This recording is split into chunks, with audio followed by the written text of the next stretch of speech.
በጠቅላላ ምን ደረጃ ላይ እንዳለ ይታወቃል። ይህ ሰው እንግዲህ እድሜውን አሁን ያለውን አይተን 20 ዓመት ከዚህ በኋላ በምድር ላይ ላይኖር ይችላል።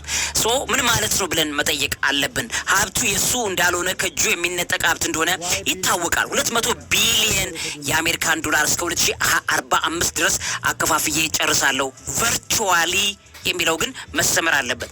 እናየዋለን። በቨርቹዋል ዓለም ላይ ጨካኝ የተባለ አብዛኛዎቹን ገንዘቦች የሚሰሩበት ዲጂታል ዓለሙን መጥቶ የአውሬውን ቁጥር ለመቆጣጠር ወይም የአውሬውን ቨርቹዋል ዓለምን የሚቆጣጠርበትን መንገድ ለመስራት ጥቅም ዘብ ሊሆን እንደሚችል መገመት ይኖርብናል የሚለውን መጠቆም ወዳለው። ለዚህ አእምሮ ምግብ አዘጋጅና አቅራቢ መምህርና ጋዜጠኛ ዐቢይ ይልማ። ገንዘብ እግዚአብሔር ሊሆን አይችልም።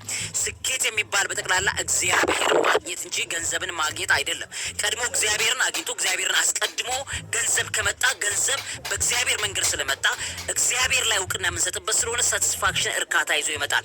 እግዚአብሔር ሳይቀድምበት የመጣ ማንኛውም ሀብት መጨረሻው ሞት እንደሆነ ብዙ ሰዎችን በምድር ላይ ምስክር እርዳታ ማጣት እንዳለበት ምስክሮቻችን አንዱ ቢልጌትስ መሆኑን እያየን እንደሆነ የሚያሳይ መረጃ ካፍልኳችሁ እውቀት ታላቁ